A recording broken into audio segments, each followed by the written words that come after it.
Sir 4 दिन से धरना शुरू है किसानों का। आज महारैली ट्रैक्टर की निकाली गई, इस बारे में आप स्थानीय नेता होने के नाते। देखिए, आज जसवंतपुरा तहसील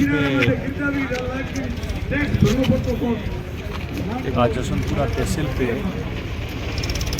किसानों ने लगातार उनका चल रहा धरना और आज बड़ी संख्या में बहुत बड़ी संख्या में ट्रैक्टर रैली किसानों ने निकाली और मैं स्वयं भी उनके बीच आया। क्षेत्र के एक सेवक होने के नाते मेरा कर्तव्य बनता है कि मैं इनकी बात सुनूं। वो भले कोई भी किसी भी प्रकार का संघ हो, मगर ये हमारे अपने लोग हैं, हमारे बीच में हमारे यहाँ रहने वाले लोग हैं और हम लोगों को उनका मताधिकार देते हुए ये लोग ही चुने।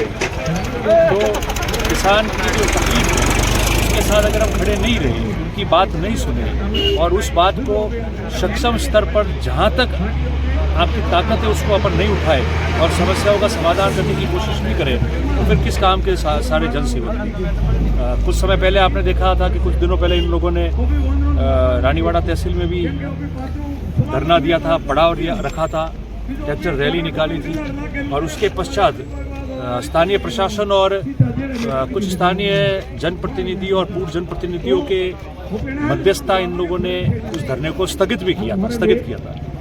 उसके बाद मुझे लगता है कि स्थगित करने के बाद में भी कोई समस्याओं का मुझे नहीं लगता है कि अभी तक कोई समाधान हुआ है।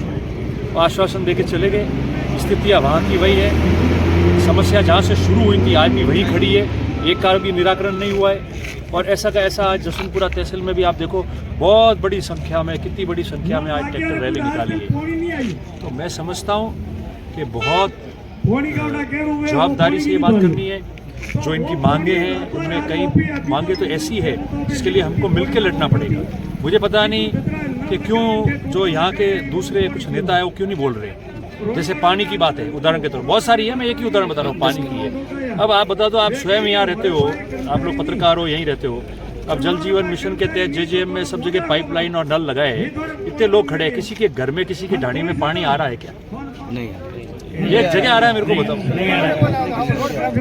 और रोड तोड़ दिए, बना रहे हैं, तोड़ रहे हैं, पाइपलाइन जहाँ ले गए, पाइप को जो इस साइज का होना किसी और साइज का निकल गया, टूटी कहीं की होनी चाहिए प्लास्टिक की निकल गई, कोई ढाणियाँ जो है वो वंचित रह गई, जिसको सबलेट करके ठेका दिया उसने मर्जी से अपने पाइप लगा दिए बिना कोई DPR देखे।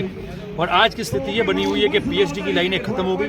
मैंने पहले भी विधानसभा में बोला, अभी भी विधानसभा शुरू हो रही है, मैंने इस संबंध में सारी चर्चा के लिए प्रश्न लगाए और आज भी मैं यहाँ कह रहा हूँ कि ये किसान संघ के व्यक्ति है, इनसे मैंने आह्वान किया है कि आगामी समय पे हम ये बहुत बड़ा आंदोलन करेंगे इस पानी को लेकर। आप लोग भी साथ रहो, क्योंकि इस तरीके से तो लोग जो है लोगों के साथ धोखा हो गया है। लोग कैसे पानी पिएंगे?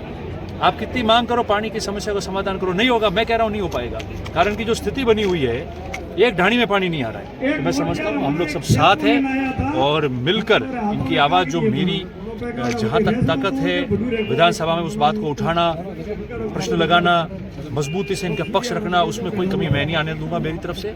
और जो भी किसान यहाँ अपनी मांगों को लेकर जिसकी सुनवाई नहीं हो रही है, कोई पूछने को तैयार नहीं है, केवल एक कुछ जनप्रतिनिधियों पूर्व जनप्रतिनिधियों पे जब प्रेशर आता है तो वो मध्यस्थता करके उस धरने को उठा देते हैं, स्थगित करा देते हैं, मगर उस समस्या का समाधान नहीं होता है। तो मैं समझता हूँ कि हम डट के इनके साथ में खड़े रहेंगे और जो जितनी ताकत से काम करता है सारे लोग मिलकर जो है वो काम करेंगे।